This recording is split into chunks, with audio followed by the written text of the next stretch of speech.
मित्रांनो, तुमचं पुन्हा एकदा जीबी स्टोरी टेलर या यूट्यूब चॅनलवर स्वागत आहे। आजच्या आपल्या गोष्टीचं नाव आहे मांढरची काळूबाई, लेखक रावी कुलकर्णी। पण गोष्ट सुरू करण्याआधी जर कोणी या चॅनलवर पहिल्यांदाच आलेले असाल तर त्यांनी ह्या चॅनलला सबस्क्राईब करायला विसरू नका। चला तर मग अजिबात वेळ न घालवता गोष्टीला सुरुवात करूया।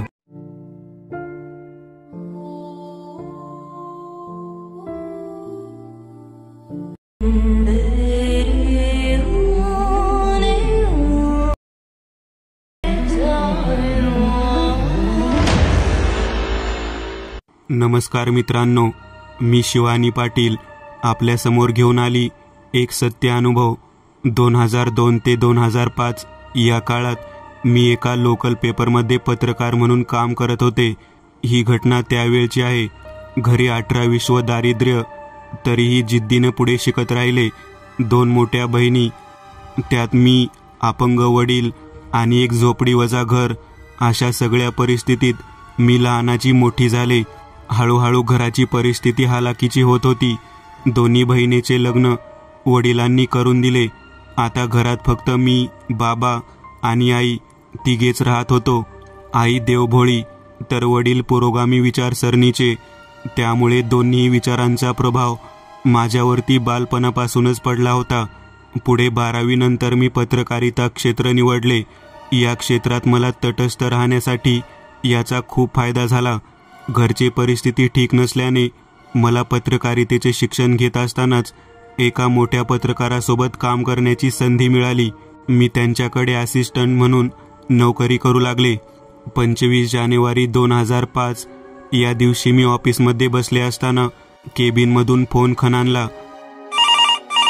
नंतर काहीच वेळात सरांनी मला आणि योगेशला बोलावले। आम्ही केबिनच्या दारात थांबलो।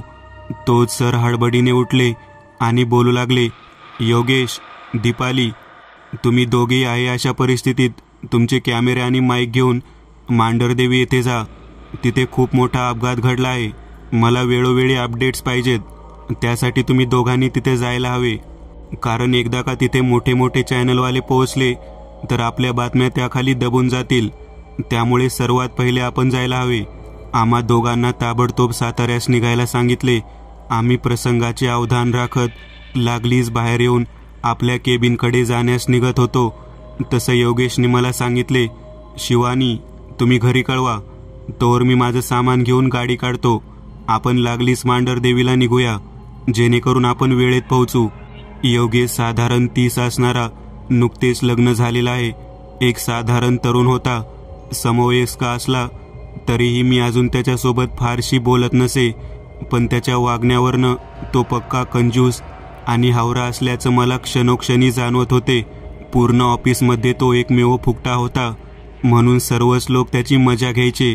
याच कारणामुळे मी त्याच्याशी जवळी करण्याचे टाळत होते। आज नेमके सरांनी आम्हा दोघांस ती न्यूज कव्हर करण्यास पाठवले। लागणारे साहित्य, कॅमेरा, नोटपॅड, रेकॉर्डर इत्यादी पर्समध्ये टाकून मी दारात योगेशची वाट पाहत थांबले। थोड्याच वेळात योगेश त्याच्या मोटरसायकलवर माझ्या जवळ आला। दारात गाडी उभी करताच मी त्यावर बसले।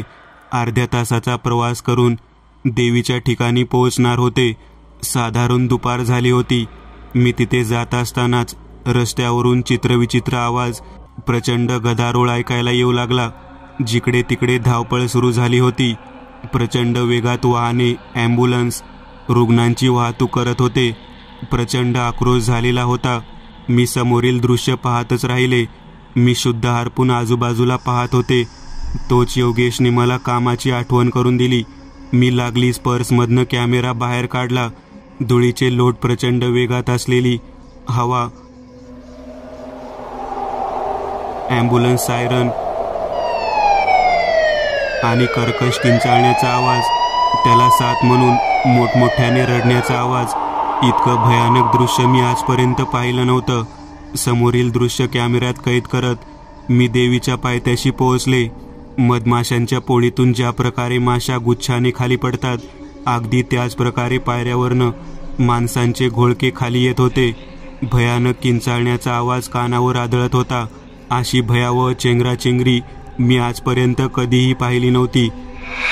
ज्या पायरीवर केवळ 3 ते 4 लोक आरामात उभे राहू शकत होते, तिथे 10 ते 12 जणांचा गराडा होता. त्यामुळे चेंगराचेंगरीचा प्रकार झाल्याचे मला प्राथमिकदृष्ट्या समजले. मी गाडीवरून खाली उतरत कॅमेरा सरसावला. योगेशने गाडीला स्टँड लावत हातात माईक पकडला, पण तेथील लोक प्रतिक्रिया देण्याच्या मानसिकतेत नव्हते. देवीच्या गाभाऱ्यातून खाली उतरणाऱ्या भाविकांचा जथ्था, पायऱ्यांवर मध्येच पडलेले प्रेत, त्यात पाय अडखळून पडणारे लोक, लहान मुलांचे एकसारखे रडणे. त्या भयानक परिस्थितीत एक जोरात वीज कडाडली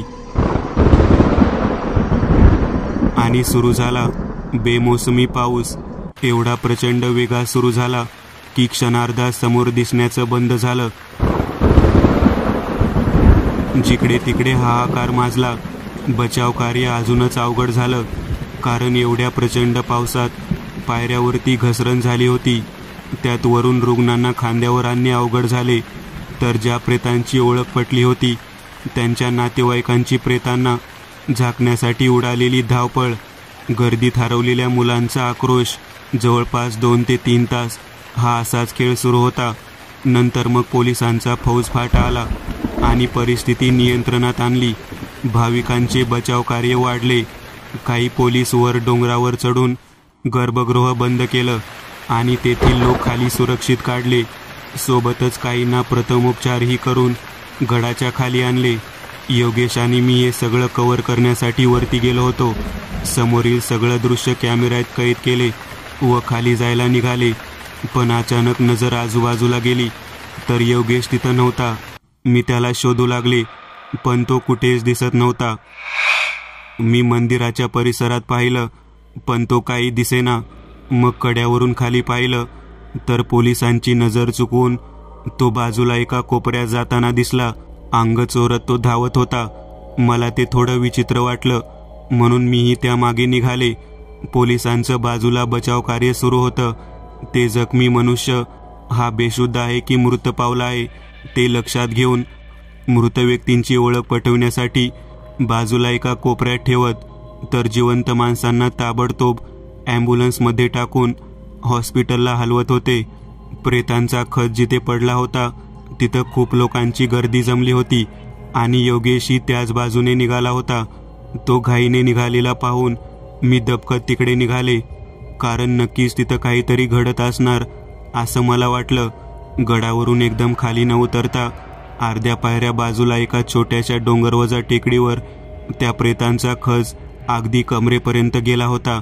मी समोर पाऊल ठेवत असतानाच कशाला तरी अडखळून खाली दगडावरती पडले. कपाळाला थोडासा मार लागला. मी स्वतःला सावरत उठून उभी राहिले. पर्स खांद्याला लावत कॅमेरा उचलला. ओढणीने कॅमेराची लेन्स पुसली आणि पाय कशाला अडखळला म्हणून पाहायला मागे वळाले. तोच समोरील दृश्य पाहून अंगावर सरकन काटा आला. 50शीत पोहोचलेला एक तृतीयपंथी किन्नर तिथे मृत होऊन पडला होता. कपाळावर मळवट, पांढरे तीळ चिकटवलेले, केसांची 4-5 किलोंची जट, नाक पूर्ण फुटलेले, त्याचा ओघळ पूर्ण तोंडावर पसरलेला, गालातून पूर्ण फाटलेले, त्याचं कातडं खाली मातीत भरलं होतं, डोळे सताड उघडे, डाव्या डोळ्यातून किडे आत बाहेर करू लागले, अंगावर फाटलेली हिरवी साडी गुडघ्यापर्यंत वर झालेली, हिरवा ब्लाऊज, त्या दणकट हातात कोपऱ्यापर्यंत भरलेल्या हिरव्या बांगड्या, पायात कोल्हापुरी चप्पल. ते ध्यान आडवा होऊन पडलेलं होतं आणि त्याच्या बाजूला एका बांबूच्या परडीत लाल माळ, कवड्यांची माळ, पोत, पांढरपीठ जमिनीवर अस्ताव्यस्त पडलेलं होतं. भीतीने माझी गाळण उडाली असली तरी मी जरा निरखून त्याच्याकडे पाहिलं. कॅमेऱ्यात एक फोटोही काढला. मला कॅमेऱ्याच्या लेन्समधून जरा वेगळंच वाटलं. भीतीचं रूपांतर विस्मयकारकपणात झालं, कारण त्या देहावरची सगळी दागिने ओरबाडले होते. कानातले खेचून बाहेर काढले होते. नाकातील नख अक्षरशः कातड्यांशी बाहेर ओढली होती. तिच्या देहाची विटंबना नक्कीच चोरट्या भामट्यांनी केली असेल. मला खात्री झाली, एवढ्या बिकट परिस्थितीतही लोक असा विचार करू शकतात हे माझ्या आतापर्यंत कधीच ध्यानी आले नव्हते. पण आज प्रत्यक्षात बघून मला माणूस असल्याची किळस वाटायला लागली. मी खिन्न मनाने कॅमेरा बंद केला आणि पुढे जाऊ लागले. एका घोळक्याकडे माझं लक्ष गेलं. भर पावसात तो घोळका 8-10 प्रेतांवर तुटून पडला होता. मी कॅमेरा तिकडे वळवताच त्या गर्दीत मला योगेशही दिसला. मी कॅमेरा खाली केला. 40-45 लोक समोरील शांत पडलेल्या माणसांवर आरूढ झाले होते. मी एकटक समोरील दृश्य निहाळू लागले. योगेश गर्दीत घुसताच एखाद्या नरभक्षक प्राण्याप्रमाणे त्या प्रेतावर तुटून पडला. बाजूचे लोकही तसेच त्यावर पडले होते. प्रचंड गदारोळ उठला होता. मला काय होते ते क्षणभर समजतच नव्हते. त्या उधळलेल्या गर्दीत योगेश हरपून गेला होता. मी निरखून त्याकडे पाहत होते. पाहता पाहता लोक त्या गर्दीत गुडूप व्हायचे. समोरील प्रकार लक्षात येत नव्हता. मी एकटी काही वेळ त्या गर्दीकडे बघत होते. तोच समोरून योगेश हातात काहीतरी वस्तू पकडत त्याच्या बाहेर येऊ लागला. त्याचं फक्त मुंडकं त्या गर्दीच्या बाहेर होतं, तर पूर्ण शरीर तिथेच अडकून पडले होते. प्रचंड गर्दा, आरडाओरड. मी धावत जाऊन त्याकडे गेले. तो मला बघताच खाली पायऱ्या उतरू लागला. मी सरसर धावत त्याला गाठले. मला समोर बघताच तो हादरला. त्याने आपले दोन्ही हात मागे लपवले. मी कॅमेरा बंद करून पर्समध्ये ठेवला आणि त्याला म्हणाले, चल पटकन, आपल्याला खाली STD बूथमध्ये जाऊन सगळा रिपोर्ट द्यावा लागेल. तो माझ्या नजरेला नजर न देता मान हलवून खाली निघाला. मला ते थोडं विचित्र दिसत होतं. हा अचानक असं का वागतोय? कारण इथं एवढी भयानक परिस्थिती उद्भवली असताना आपण पत्रकार म्हणून त्याची पाहिजे तेवढी दखल योगेशने नक्कीच घेतली नव्हती. पोलिसांना प्रश्न विचारण्याचे काम त्याच्यावर असतानाही त्याने ते पूर्ण केले नव्हते. आणि मगाशी प्रेतांच्या जवळील गर्द्यात घुसून त्याने काय केले तेही जरा संशयास्पदच होते. त्यामुळे मी जरा त्या दिवशी त्यावर नाराजच होते. गडाच्या उतारावर येताच आम्हाला बऱ्याच जणांचा ओरडा ऐकायला आला. देवीला वाहिलेल्या नारळाच्या शेंडीची होळी पेटवली गेली होती आणि भक्तगण त्या होळीमध्ये आपल्या आताच्या नावाने मोठमोठ्याने मनगट तोंडाला लावून बोंबलत होते. इतकं कर्णकर्कश आरडाओरड मी सहन करू शकत नव्हते. पण योगेशकडे बघताच तो सावरत निघाला. त्याला कशाचेच भान राहिले नव्हते. तो एकसाथ समोर पडत होता आणि त्यामागे मीही धावली जात होते. मला तेथील सर्व प्रकार कव्हर करायचा होता, पण योगेशमुळे तो शक्य होत नव्हता. आणि तेथील परिस्थिती पाहता मला एकटीला तिथे उभे राहणेही शक्य नव्हते. कारण एवढा भयानक प्रसंग मी आयुष्यात पहिल्यांदाच पाहत होते. त्यामुळे काहीही करून मला त्याची साथ सोडता येणार नव्हती. आम्ही त्या घोळक्याला वळसा घालून पुढे गाडीच्या दिशेने निघत होतो. तोच एक सुटाबुटातील गृहस्थ तेथील भाविकांशी मोठ्याने बोलत होता. मी मागे वळून पाहताच भाविकांनी आणि तेथील स्थानिकांनी त्या गृहस्थाला पकडून त्या पेटलेल्या आगीवर धरले. समोरील ती अचानक घडलेली घटना पाहून मी जोरात किंचाळले. तोच योगेशही पाठी वळाला. माझ्या हाताला पकडत तो खेचू लागला. आम्हाला नंतर दुसऱ्या दिवसांनी हे कळाले की ते गृहस्थ म्हणजे स्वतः तहसीलदार होते आणि त्यांच्या कुचकामी बंदोबस्तामुळे ही चेंगराचेंगरी घडली असा ग्रामस्थांचा आरोप होता. आपल्यावरील आरोप तहसीलदार दूर करत असतानाच ग्रामस्थांनी त्यांना आगीच्या हवाली करून दिले होते. तिथे क्षणभरही न थांबता आम्ही दोघेही निघालो. 20-25 मिनिटांच्या अंतराने आम्ही गाडीजवळ पोहोचलो. योगेशने काही न बोलता गाडीला किक मारली आणि आम्ही ऑफिसच्या दिशेने निघालो. साधारणपणे सायंकाळी 6:30च्या सुमारास आम्ही ऑफिसला पोहोचलो. मी खाली उतरून आत गेले तर योगेश गाडी लावण्यासाठी ऑफिस मागील पार्किंगमध्ये घुसला. मी आत प्रवेश करताच सर्व लोक अंगावर आले. आम्ही जिथून आलो होतो तिथे नेमकं काय काय घडलं हे ऐकण्यासाठी सर्वच लोक आतुर होते. एरवी 5 वाजले की आपलं सामान गुंडाळून घराकडे निघणारी ही मंडळी आज 6:30 वाजले तरी हलण्यास तयार नव्हती. दिवसभर फिरल्यामुळे मी जरा थकले होते. टेबलजवळ सर बसलेले. मी खाली खुर्ची टाकून बसले. सर्व लोक आजूबाजूला होतेच. मी कॅमेऱ्यातून क्लिप बाहेर काढल्या आणि शिपायाच्या हाती दिल्या. त्याने लागलीच त्या क्लिप कम्प्युटरमध्ये घातल्या व प्रोजेक्टवर ते दिसू लागले. उतारावर झालेली चेंगराचेंगरी पोलिसांची दादागिरी, भक्तांची केविलवाणी हाक, स्थानिकांची मोडलेली दुकाने, पावसामुळे प्रेत झाकण्यास उडालेली एकच धावपळ, सारं काही विपरीत घडत होतं. ते फोटोतील दृश्य पाहून माझ्या सहकाऱ्यांच्या अंगाला काटा आला. 2 मिनिटांसाठी फोटो पाहून सर्व स्तब्ध झाले होते. वातावरणातील शांतता भेदत सरांनी गुड जॉब सांगत माझं कौतुक केलं. पण सरांचा पुढचा प्रश्न ऐकून मीही जरा घाबरलेच. सर टेबलवरून खाली उतरत म्हणाले, तुझ्यासोबत योगेशही होता ना, तो कुठे गेला? मग मी जरा आठवत सांगितलं, इथेच पाठीमागे पार्किंगमध्ये गेला आहे. त्यावर ते माझ्याकडे बघत म्हणाले, तो आला की माझ्या केबिनमध्ये पाठवून दे आणि आता तुम्ही घरी गेला तरी चालेल. मी ठीक आहे म्हणत रेकॉर्ड केलेल्या सर्व गोष्टी ऑफिसमध्ये ठेवल्या आणि घराकडे निघाले. साधारण रात्रीचे 8 वाजले होते. रिक्षाने घराच्या मुख्य चौकात आले. तेथून 10 मिनिटाच्या पायी अंतरावर माझं छोटंसं घर होतं. मी घरी येताच आईने दार उघडले आणि आत जात किचनमध्ये लाकडी खुर्चीवर जपमाळ घेऊन राहिलेला जप पूर्ण करू लागले. मी तशीच घरात आले. खांद्यावरची पर्स सोफ्यावर ठेवत आत गेले. आंघोळ करून फ्रेश झाले आणि किचनमध्ये काहीतरी खाण्यासाठी काहीतरी शोधू लागले. आईने वाढलेलं ताट मला सापडलं. ते घेऊन मी बाहेर आले.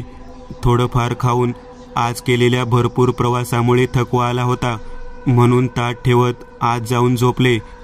रात्री 1च्या सुमारास मला हळूवार कुजबुजण्याचा आवाज ऐकू आला. मी सावध झोपेतून जागी झाले. कोणीतरी माझ्या पलंगाच्या खाली बसून बोलत होते. 2-3 व्यक्तींचा एकत्रित आवाज. ते कुजबुजणं रात्रीच्या काळोखाला चिरणारं होतं. मी ताडकन उठले. अंगावरील शाल बाजूला टाकत लाईट लावला आणि खाली वाकून पाहिले, पण खाली कोणीच नव्हतं. मला थोडं आश्चर्यच वाटलं, पण सकाळपासून ज्या वातावरणात होते, कदाचित एकटेपणात त्याच वातावरणाचा भास मला झाला असावा असं मला वाटलं. मी लाईट बंद करून परत झोपण्याचा प्रयत्न करू लागले. तोच खिडकी ताडकन फुटली. मी दचकून उठले, कारण ना बाहेरून कसली हवा येत होती ना कसले वारे वादळ बाहेर सुरू होते. अचानक रात्रीच्या शांततेला भंग करणारा तो आवाज अंगावर कापरं भरवणारा होता. तोंडावरील शाल बाजूला टाकत मी लगबगीने उठून लाईट लावला. तोच समोरील फुटलेल्या खिडकीतून एक उग्र दर्पण नाकात शिरला. इतका घाणेरडा वास मी आयुष्यात पहिल्यांदाच घेतला होता. मी नाकावर हात ठेवला. काही समजायच्या आतच लाईट्स गेल्या आणि त्या खिडकीची तावदाने मोठमोठ्याने भिंतीला धडकू लागले. त्याचा तो आवाज काळजाला घरे पाडत होता. मी बेडवरनं बाजूला झाले. अंधाराने अख्खं घर व्यापून टाकलं होतं. माझ्या रूममध्ये कसलाही उजेड येत नव्हता. समोरील माणसाने डोळ्यात बोट घातले तरीही कळून येणार नाही इतका काळाकुट्टा अंधार पसरलेला होता. खिडकीच्या फुटण्याने सर्वात दूर काच पसरली होती. मला त्याचंही भान राहिलं नव्हतं, कारण भीतीने माझी गाळण उडाली होती. मी कसं तरी झटकन उठत मेणबत्ती शोधण्यासाठी खाली हॉलमध्ये आले. पावले धडपडत मी सोफ्याजवळ मेणबत्ती ड्रावरमधून काढून ती देवाच्या काडीपेटीने पेटवली. मेणबत्तीच्या प्रकाशाने अख्खं घर दृष्टीला पडत होतं, पण तो घाणेरडा दर्प अजूनही माझ्या नाकाभोवती वळवळत होता. एक अस्पष्ट गुरगुर माझ्या कानावर येऊ लागली. मी पेटवलेली मेणबत्ती घेऊन किचनकडे वळाले. तोच पाठीमागून कोणीतरी सरकन निघून गेल्याचा भास मला झाला. वातावरणात प्रचंड गारठा मला जाणवू लागला. आता मात्र दुपारी ऐकलेले आवाज मला स्पष्टपणे ऐकायला येऊ लागले. वरती रूममध्ये असताना जो आवाज अस्पष्टपणे ऐकायला येत होता, तो आता स्पष्टपणे ऐकू येऊ लागला. अशा प्रसंगी काय करावं हे मला काही कळत नाही. मी मात्र घाबरलेल्या अवस्थेत आईलाही आवाज देऊ शकत नव्हते, कारण आधीच अर्धमेली झालेली आई असा प्रकार बघून अजून घाबरेल. म्हणून मी काही न बोलता, कसलाही आवाज न करता मेणबत्ती हातात घेऊन मी पायऱ्यावरून वर जायला निघाले. पहिल्या 2 पायऱ्या चढताच कोणीतरी माझा पाय मागून खेचताना मला जाणवलं. मी वळून मेणबत्ती तिकडे फिरवली, पण तिथे कोणीच नव्हतं. मी पुन्हा वर चालू लागले. रूम समोर जाताच धाडकन रूमचा दरवाजा लागला आणि आतून दुपारचा किंचाळण्याचा कर्कश आवाज ऐकायला. ते धूळ माझ्याकडे बघू लागलं. मी त्याचा चेहरा आजही विसरलेले नाही. मला काय करावं तेच सुचेना. मी बाहेरून दरवाजा आत ढकलू लागले. त्यात झटपटीत मेणबत्ती खाली पडली आणि विझली. मी जोराचा धक्का दाराला देताच दार उघडल्या गेलं. समोर बेडवर कोणीतरी पाठमोरं बसलेलं होतं. धिप्पाड अंगाची एक आकृती समोर खिडकीकडे नजर खेळून बसली होती. एक ओझरता प्रकाश झोत तिचं काळोखातलं अस्तित्व सिद्ध करू पाहत होतं. मी घाबरतच माझा डावा पाय रूममध्ये टाकला. तोच घरकन मान वळवत ते धूळ माझ्याकडे बघून हसू लागलं. त्याचा तो विचित्र घोगरा आवाज अंगावर शहारा आणत होता. गच्च केसांची मोळी, कपाळाला लाल भडक मळवट, त्यावर पांढरा शुभ्र अक्षदा लावलेला. कानाच्या पातीतून रक्त ओघळत होते. नाकावर रक्ताचा काळा डाग दिसत होता. जाडजूड चेहरा, पांढरा आणि अजूनच राकट दिसत होता. ते ध्यान एक गुडघा वर करून आणि एक पाय लांबून बसला होतं. साडी गुडघ्यापर्यंत वर आलेली. माझ्याकडे लाल भडक नजरेने कटाक्ष टाकत हसू लागलं. हसताना त्याचा खालचा ओठ लोंबत लोंबत खाली जमिनीवर पडला. मला काही समजायच्या आतच त्या धुडाने मान खाली टाकली. ती मान घरंगळत माझ्या पायाशी आली. ते पाहून मी जोरात किंचाळले. ते धड नसलेलं शरीर धाप धाप पावले वाजवत माझ्या समोर येऊ लागलं. ते जसजसं माझ्या जवळ येत होतं तसतसं माझ्या नाकात अजूनच तो घाणेरडा वास घुमू लागला होता. डोकं चक्रावून जात होतं. हवेत कमालीचा गारठा पसरला होता. भर उन्हाळ्यातही अंगाला काटा यावा, अंग गोठून जावं एवढा तो गारठा वातावरणात पसरला होता. लांबच लांब ढांगा, पावलानिशी जमिनीवर पडणारे रक्त, त्याच रक्तात माखून पुढे पडणारे पावले माझ्या दिशेने येऊ लागले. समोर येताच त्या शरीराने एक जोरात लात माझ्या पोटात मारली. मी धपकन आवाज करत पायऱ्यावर कोसळले. घरंगळत खाली गेले. हॉलमध्ये येताच बेशुद्ध झाले. सकाळी 10च्या सुमारास जाग आली तेव्हा माझ्या बेडच्या शेजारी आई, बाबा आणि मोठा भाऊ बसलेले आणि मी त्यांच्या समोर बेडवर झोपलेली होती. मला काय झाले ते समजत नव्हते, पण डोक्यावर एक प्रचंड तणाव जाणवत होता. पोटात एक असह्य कळ निघाली. मी विवळत होते. तोच डॉक्टर तिथे आले. मला तपासून आराम करण्याचा सल्ला दिला आणि निघून गेले. मी आईला विचारू लागले, आई नेमकं काय झालं? पण आई काहीच बोलायला तयार नव्हती. थोडा वेळ सगळं शांततेत गेलं. नंतर भाऊ एकटाच पाहून मी त्याला विचारलं. तसं तो बोलू लागला, दीदी काल तुझ्या आवाजाने आम्हाला जाग आली. मी उठलो. बाबांना आणि आईला उठवत वरती घेऊन आलो तर तू डोळे उघडे करून तोंडातून गुरगुर करत चौकटीत बसली होती. ते बघून आई जवळ येण्याचा प्रयत्न करू लागली, पण तू तिलाही उत्तर देना. नंतर मी आणि बाबा तुला रूममध्ये नेऊ लागलो. त्यावेळी तू दोघांच्याही ऐकण्यापलीकडे गेली होतीस. जोरजोरात हिसके देत तू घराबाहेर जाण्याचा प्रयत्न करू लागलीस, पण तुला रूममध्ये ढकलत आम्ही दार लावून घेतलं. आईने देवाऱ्यातील अंगारा खिडकीतून तुझ्या अंगावर फेकला. तेव्हा जाऊन कुठे तू शांत झालीस. नंतर काही वेळाने आम्ही गाडी करून तुला इथे आणलं. आपण आता पुण्यात आहोत आणि आई बाबा मामाकडे गेले आहेत. थोड्याच वेळात ते वापस येतील. मग आपण घरी जाऊया. आता भैयाने सांगितलेला प्रकार माझ्या काही केलं लक्षात येत नव्हता, पण काल पाहिलेला तो भेसूर चेहरा माझ्या आजही डोळ्यासमोर दिसत होता, अगदी स्पष्ट. आई आणि बाबा एका गृहस्थासोबत तिथे आले. बेडसमोर ते येताच मी उठून बसण्याचा प्रयत्न करू लागले. तोच ते स्वामी आत आले. सुरुवातीला प्रसन्न वाटत होते, पण ते बाजूला बसताच मला आतून रात्रीचा उग्र दर्प शरीरात दरवळल्यासारखा जाणवू लागला. तो स्वामींचा सहवास मला नको होता. काहीही केलं तरी त्यांनी इथून उठून जावं एवढंच मला वाटत होतं. मी जोरजोरात ओरडत त्यांना निघून जा, निघून जा असे सांगत होते, पण ते तेवढ्याच ताकदीने समोर येऊ लागले. मला काय होत होतं समजत नव्हतं, पण त्या स्वामींच्या शरीरातून येणारा घाण वास आणि प्रचंड भीती माझ्या मनात येत होती. मला ते अजिबात आवडत नव्हतं. त्यामुळे मी तिथून जाण्याचा प्रयत्न करू लागले, पण काही केल्या मला तेथून उठणं होत नव्हतं. मी एकटक त्या स्वामीकडे बघत होते. तोच त्यांचे डोळे मला चमकल्याचं जाणवलं. माझं दुर्लक्ष झालेलं पाहताच माझ्या भावाने आणि वडिलांनी माझे दोन्ही पाय पलंगाला बांधले. त्या स्वामींनी लागलीच त्यांचा हात शबनममध्ये टाकून त्यातून पवित्र रामरक्षा जल बाहेर काढलं आणि माझ्या अंगावर शिंपडलं. अंगाची लाही झाल्याने मी जोरजोरात ओरडू लागले.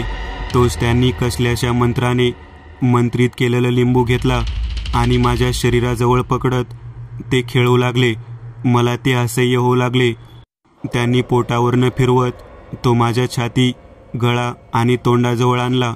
तोच एक वस्तू माझ्या पोटात गरगर फिरत होती. ती वर येत असल्याचं मला जाणवू लागलं आणि प्रचंड वेदना देत ती तोंडातून बाहेर आली आणि माझी सुटका झाली. मी मान टाकून तशीच झोपी गेले. अंग घामाने दरारलं होतं. मला काय झाले किंवा काय होतं, स्वामींनी काय केलं याबाबत मला कसलीही माहिती जाणून घ्यायची नव्हती. मला हवी होती ती फक्त विश्रांती. मी झोपल्याचं राहताच स्वामींनी त्यांच्याजवळील रामरक्षा माझ्या कपाळाला लावली आणि कपाळावर हात ठेवून मंत्र म्हणले. त्याने माझे शरीर पूर्णपणे शुद्ध झाले होते. मी तिथे जवळपास दिवसभर तसेच पडून होते. रात्री 9च्या सुमारास ते गृहस्थ आणि माझे आईवडील पुन्हा माझ्याजवळ आले. आता मात्र त्यांचा सहवास मला आनंद देऊ लागला, कारण आता त्यांच्या शरीरातून हजारो मोगऱ्यांच्या आणि सुवासिक फुलांचा वास येत होता. ते श्री रामेश्वर स्वामी होते, माझ्या मामांचे गुरु. माझी आईही त्यांची नित्यनेमाने भक्ती करायची, पण बाबा पुरोगामी असल्याने त्यांचा कुठलाही फोटो आमच्या घरात नव्हता. पण रात्री झालेल्या प्रकाराने त्यांचाही विश्वास आता पक्का झाला होता आणि मला नंतर कळाले की स्वामींना घेऊन येण्यासाठी आईपेक्षा अधिक बाबाच आग्रही होते. स्वामी बाजूला बसले होते. त्यांनी माझ्याकडे हसत विचारले, "तू ओळखला का तिला, जी धड वेगळं करून पडली होती?" त्यांनी केलेल्या अचानक प्रश्नामुळे मी थोडे बावरून गेले होते, कारण हा प्रसंग मी आतापर्यंत कोणाला सांगितला नव्हता. त्यांनी अगदी अचूक विचारलं. त्यावर मी नाही असं प्रत्युत्तर दिलं. ते बारीक स्मित करून सांगू लागले, ज्याची प्रतीक्षा सर्वच लोक करत होते, की नेमकं मला काय झालं होतं. त्यांनी सांगितलं की चेंगराचेंगरी ज्यावेळी झाली त्यावेळी काही नकारात्मक शक्ती तिथे अवतरित झाल्या. देवाच्या ठिकाणी अशा शक्ती आल्याने तिथे पावसाला सुरुवात झाली. त्याच पावसाचा आणि अंधाधुंदीचा फायदा घेत देवाची देवदासी असलेली ती तृतीयपंथी महिला खाली पडली आणि थोड्या वेळासाठी बेशुद्ध झाली. शिवानीच्या सोबत असलेल्या योगेशने ते पाहिले आणि ती मृत झाली असं समजून त्याने तिच्या गळ्यातील दागिने ओढले. ते निघत नसल्याने त्याने ब्लेडने वार केले. त्यातच तिचा मृत्यू झाला. तो त्यावर न थांबता तिच्या नाकातले आणि कानातले ओढून घेऊ लागला. तिचं शरीर जरी शांत होतं तरी बाजूला तिचा आत्मा ते सारं पाहत होता. आणि ज्यावेळी योगेश तिथून जाऊ लागला त्यावेळी त्याच्यासोबत शिवानी असल्याचं त्या आत्म्याने पाहिलं. मांढरच्या काळूबाईचं रक्षण करण्यासाठी डोंगराच्या पायथ्याला मांगीर बाबा बसलेला असतो आणि भक्तांचा न्यायनिवाडा करण्यासाठी खाली धावजी पाटील बसलेला असतो. त्या आत्म्याचा क्लेश करत धावजी पाटलाकडे मदत मागितली. त्याला त्याच्या शरीराची केलेली विटंबना याचा बदला घ्यायचा होता. त्यासाठी धावजी पाटलाच्या एका चेड्याने मदत केली, म्हणून ते तुझ्यापर्यंत पोहोचू शकले. शिवानीला ऑफिसमध्ये सोडताच त्याने योगेशवर हल्ला केला. त्यातच योगेश मृत झाला. नंतर तो तुझा बदला घेण्यासाठी तुझ्याजवळ आला, पण तुझ्या आईची पुण्याई प्रसंगावधान राखत तुझा रक्तस्राव थांबला आणि तुला इथे आणण्यात आलं. आई कलिंका म्हणजे मांढरच्या काळूबाईची मोठी बहीण हिचा मंत्रित केलेला लिंबू कुठल्याही शक्तीला शरीरातून बाहेर काढू शकतो. मीही तेच केलं. तुझ्या शरीरातून प्रवेश केलेल्या त्या शक्तीला लिंबाच्या साहाय्याने तुझ्या शरीराबाहेर काढलं. तो तुझ्या शरीरातून गेला म्हणजे मुक्त झाला असे नाही. त्यासाठी तुला आता मी सांगतो ते करावे लागेल. स्वामींनी आईकडे पाहिलं आणि सांगितलं, तुम्ही आता तिच्यावरनं 3 वेळा 11 लिंबू उतरून नदीत प्रवाहित करा आणि मांढरची काळूबाई ज्यावेळी विस्तवाच्या आंघोळीला जाते त्यावेळी पहिला मान तृतीयपंथीयांना दिला जातो. तेव्हा शिवानीला काळूबाईच्या पाया पडायला घेऊन जा. तिच्या मागे लागलेली पीडा आई काळूबाई घालवू शकते. त्यांच्याकडे पाहत सर्वांनी होकारार्थी मान डोलावली आणि त्या गृहस्थांनी तेथून निरोप घेतला. त्या रात्री मला कसलाच भास झाला नाही. दुसऱ्या दिवशी सकाळी 7च्या सुमारास मला जाग आली. बाबा शेजारी पेपर वाचत बसले होते. मी ओझरती नजर तिकडे वळवली तर हेडलाईन छापून आली होती, ट्रकच्या धडकेत दुचाकी स्वाराचा मृत्यू, खाली योगेशचा फोटो. मित्रांनो, आज पुरतं एवढंच. तुम्हाला जर काही गोष्ट आवडली असेल तर नक्की लाईक करा. तुमच्यापैकी बरेचसे जण व्हिडिओ लाईक न करताच पळून जातात, पण हा जर व्हिडिओ तुम्ही लाईक केला तर मला जरा बरं वाटेल आणि असेच भारी भारी व्हिडिओ बनवायची माझ्यात एनर्जी येईल. त्यामुळे नक्की लाईक करा आणि अजूनही कोणी या चॅनलला सबस्क्राईब केलेलं नसाल तर लगेच सबस्क्राईब करून टाका आणि बाजूची घंटी ती मात्र दाबायला विसरू नका. देवाची घंटी आहे ती. चला तर मग पुन्हा भेटूया अशीच एक आगळी वेगळी गोष्ट घेऊन पुढच्या